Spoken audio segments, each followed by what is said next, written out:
بسم اللہ الرحمن الرحیم۔ سیرت رسول اکرم صلی اللہ علیہ وسلم کے مبارک اسباق کے سلسلے کا یہ 10واں سبق ہے۔ اس سبق کے اندر ہم تاجدار مدینہ حبیب کبریا حضرت محمد الرسول اللہ صلی اللہ علیہ وسلم کے دودھ پینے کے بارے میں ذکر کریں گے۔ تقدیر ہی سنور گئی دائی حلیمہ کی، تقدیر ہی سنور گئی دائی حلیمہ کی، جب ہاتھ میں حلیمہ کے سرکار دو جہاں آ گئے۔ سرور کونین فخر موجودات تاجدار مدینہ احمد مجتبیٰ محمد مصطفیٰ صلی اللہ علیہ وسلم ربیع الاول کے مہینے میں پیر کے دن پیدا ہوئے۔ آپ کی پیدائش کے بعد 3 دن تک یا 4 دن تک آپ کی والدہ ماجدہ حضرت آمنہ نے آپ کو دودھ پلایا۔ 3-4 دن کے بعد آپ کے چچا ابو لہب کی باندی حضرت سویبہ، جن کو ابو لہب نے آزاد کر دیا تھا، جب سویبہ نے ابو لہب کو جا کر مدنی کریم صلی اللہ علیہ وسلم کی ولادت اور پیدائش کی خبر سنائی، تو اس نے بھتیجے کی پیدائش کی خوشی میں اور خوشخبری میں سویبہ کو آزاد کر دیا۔ یہ ابو لہب کی آزاد کردہ باندی حضرت سویبہ نے نبی علیہ الصلوۃ والسلام کو دودھ پلایا، اور اسی سویبہ نے آپ علیہ الصلوۃ والسلام سے پہلے حضرت حمزہ جو آپ کے چچا ہے ان کو بھی دودھ پلایا تھا۔ نبی علیہ الصلوۃ والسلام اپنے چچا حمزہ کے دودھ شریک بھائی بھی ہے، رضائی بھائی بھی ہے، اور آپ کے بعد میں سویبہ نے ابو سلمہ کو بھی دودھ پلایا ہے۔ سب سے پہلے نبی علیہ الصلوۃ والسلام کو 3-4 دن تک آپ کی والدہ حضرت آمنہ نے دودھ پلایا، پھر دوسرے نمبر پر حضرت سویبہ نے دودھ پلایا ہے۔ اب حضرت دائی حلیمہ کی قسمت جاگنے والی ہے۔ ایک مرتبہ حضرت ابوبکر صدیق رضی اللہ تعالیٰ عنہ نے نبی علیہ الصلوۃ والسلام سے دریافت کیا، سوال کیا، یا رسول اللہ، آپ کی زبان بڑی فصیح اور بلیغ ہے، آپ کی زبان کے اندر بڑی فصاحت اور بلاغت ہے۔ آپ نے فرمایا، اول تو اس وجہ سے کہ میں قریش میں سے ہوں، اور دوسرا اس وجہ سے کہ میں نے قبیلہ بنو سعد کے اندر دودھ پیا ہے۔ قبیلہ بنو سعد کی زبان بڑی فصیح اور بلیغ ہے۔ ان 2 وجوہات سے میں بڑا فصیح اور بلیغ ہوں۔ عرب کے لوگ یہ دستور تھا، عرب میں یہ رواج تھا کہ جب کسی شہر کے اندر کوئی بچہ پیدا ہوتا تو اس کو دیہات میں تربیت کے لیے، پرورش کے لیے، دودھ پلانے کے لیے بھیج دیتے تھے۔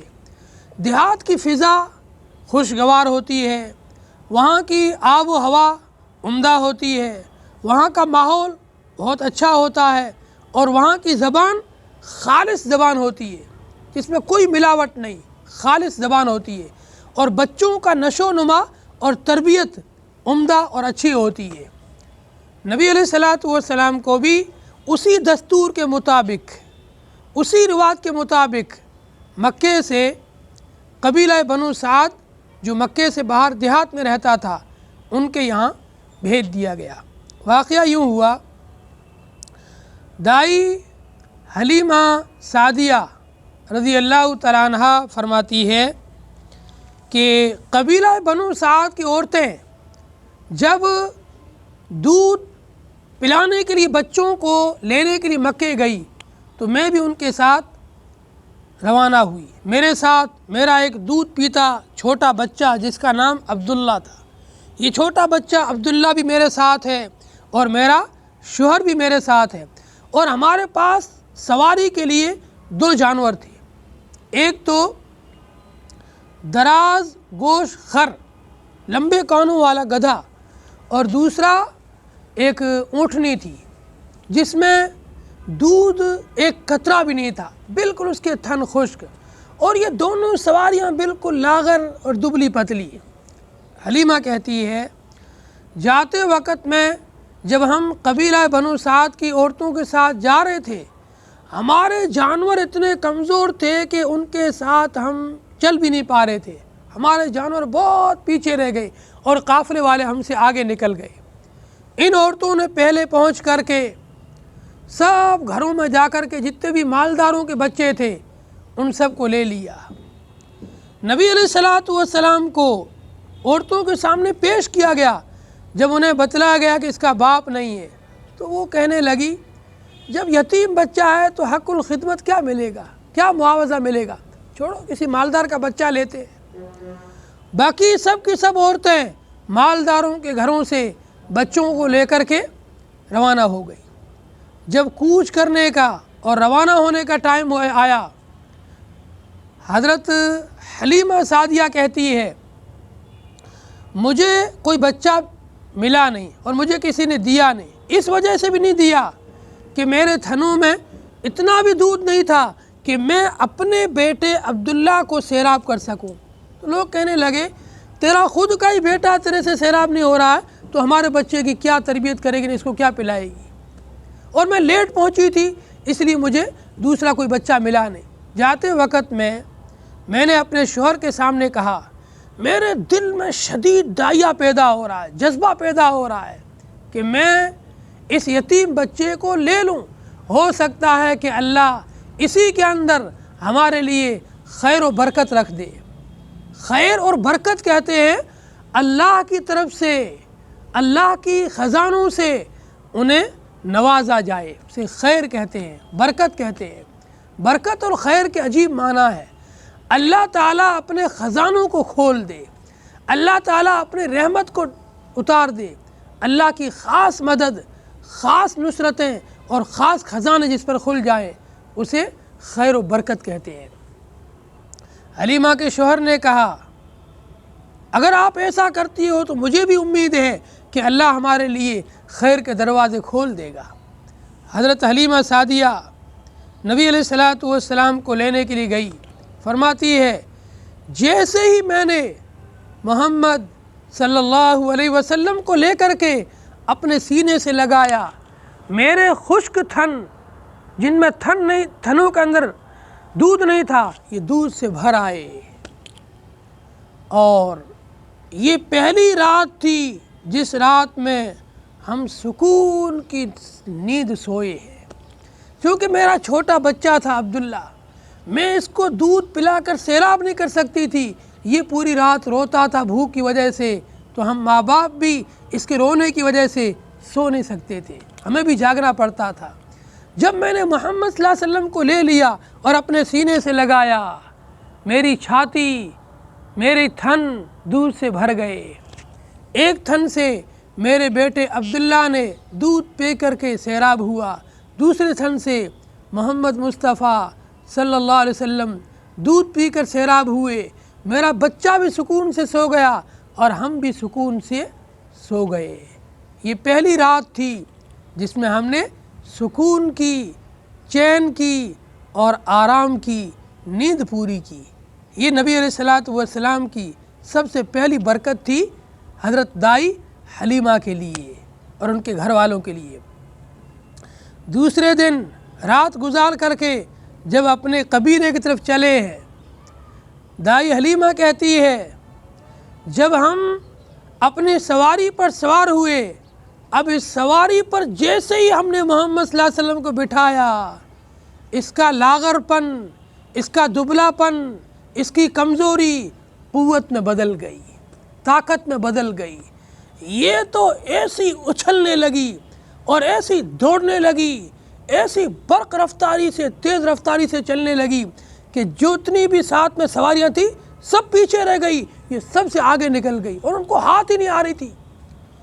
یہ سب قافلے والی عورتیں کہنے لگی، حلیمہ تیرے تو مقدر ہی بدل گئے ہیں، حلیمہ تیرا تو مقدر ہی سنور گیا ہے۔ حلیمہ کے مقدر سنور گیا جب اس نے تاجدار کبریا، تاجدار مدینہ، حبیب کبریا کو اپنے گود میں لے لیا۔ حلیمہ کا مقدر ہی سنور گیا۔ حلیمہ کی سواری کسی کو ہاتھ ہی نہیں آتی، سب سے آگے جا رہی ہے۔ حلیمہ کہتی ہے جب ہم اپنے گھر میں پہنچے اور گھر میں جیسے ہی میں نے دہلیز پر قدم رکھا، میرے گھر کے اندر اللہ کی رحمتوں اور برکتوں کا نزول ہو گیا۔ کوئی چیز ختم ہوتی ہی نہیں ہے۔ جو تھوڑی چیز تھی اللہ نے اس میں ایسی برکت رکھی، ہم کتنی بھی اس کو نکال کر کھاتے رہے وہ ختم ہی نہیں ہوتی تھی۔ اور ہم نے اپنی اونٹنی جو ایسی لاگر دبلی پتلی تھی پہلے، لیکن محمد صلی اللہ علیہ وسلم کو اس پر سوار کرنے کی وجہ سے وہ موٹی تازی اور ہٹی کھٹی اور طاقتور ہو گئی اور اس کے تھن بھی دودھ سے بھر گئے۔ ہم نے برتن لے کر کے اس کا دودھ دھوا اور خوب سیر ہو کر پورے گھر والوں نے پیا اور اس کا دودھ کثیر تعداد میں ہوتا تھا۔ حلیمہ کہتی ہے ہم لوگ بکریاں پالتے تھے، جس زمانے کے اندر ہم نے یہ کام کیا ہے، ہم نبی علیہ الصلوۃ والسلام کو اپنے گھر لائے ہیں اور بھی بہت سی عورتیں اپنے گھروں میں دودھ پلانے کے لیے بچوں کو لائی ہے۔ یہ زمانہ قبیلہ بنو سعد جس جگہ پر آباد تھا، اس آبادی کے لیے سخت قحط سالی کا زمانہ تھا، سخت اکال پڑا ہوا تھا، قحط سالی تھی، قحط پڑا ہوا تھا۔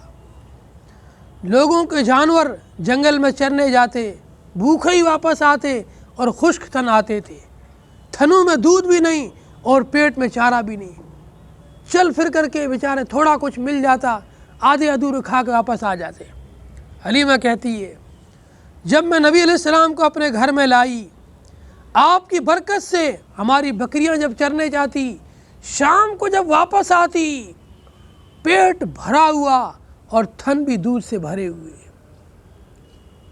لوگ کہتے بستی والے چرواہوں سے کہتے تم کہاں بکریاں چراتے ہو؟ یہ دیکھو حلیمہ کی بکریاں، تمہارے ساتھ ہی تو جاتی ہے بکری، اس کے تھن بھی دودھ سے بھرے ہوئے ہیں اور اس کا پیٹ بھی بھرا ہوا ہے، تم کہاں چراتے ہو بکریاں؟ پیٹ بھی خالی اور تھن بھی خالی۔ جہاں حلیمہ کی بکریاں چرتی ہے وہاں تم بھی جاؤ۔ گاؤں والوں کو کیا پتہ یہ کوئی چراگاہ کی خصوصیت نہیں ہے، یہ جنگل کی خصوصیت نہیں ہے، بلکہ یہ تو پیارے مدنی محمد الرسول اللہ، تاجدار مدینہ، آمنہ کے دلارے، عبداللہ کے لخت جگر، عبد المطلب کے نور نظر، محمد مصطفیٰ عربی صلی اللہ علیہ وسلم کی برکات کا ظہور ہے۔ یہ تو آپ کی برکت سے حلیمہ کی بکریوں کا پیٹ بھی بھر رہا ہے اور حلیمہ کی بکریوں کے تھن بھی دودھ سے بھرے ہوئے ہیں۔ حلیمہ کہتی ہے 2 سال تک اسی طرح ہم حبیب کبریا کی برکتوں کو دیکھتے رہے۔ جب 2 سال پورے ہو گئے، دودھ چھڑانے کا وقت آ گیا، میرا اور میرے شوہر کا دل بالکل نہیں چاہتا تھا ایسے رحمتوں والے، ایسے برکتوں والے، ایسے خزانوں والے، ایسے خوبصورت محمد کو واپس لوٹا دیں۔ اس لیے ہم گئے ساتھ میں مکہ مکرمہ، آپ کو اپنی والدہ آمنہ کے پاس لے گئے اور وہاں لے جا کر کے ہم نے خوب اصرار کیا کہ یہاں مکے کے اندر ابھی طاعون پھیلا ہوا ہے، یہاں ہمارے اس پیارے بچے کو خطرہ ہے، 6 مہینے ہم کو اور واپس دے دو، 2.5-3 سال کے بعد ہم آپ کو واپس لوٹا دیں گے۔ پہلے تو آمنہ نے نہیں مانا، لیکن ہم نے زیادہ اصرار کیا تو آمنہ مان گئی، چلو لے جاؤ۔ ہم نبی علیہ الصلوۃ والسلام کو لے کر کے واپس آ گئے۔ پھر آپ کی برکتوں کا ظہور اور آپ کے شق صدر کا واقعہ پیش آیا، جس کو انشاءاللہ ہم اگلے سبق میں پڑھیں گے۔ اللہ تعالی ہم سب کو اپنے پیارے محبوب محمد مصطفیٰ صلی اللہ علیہ وسلم سے سچی محبت، سچی عقیدت، سچا پیار، سچا عشق، آپ کی پیروی اور آپ کی اتباع نصیب فرمائے۔ السلام علیکم ورحمۃ اللہ وبرکاتہ۔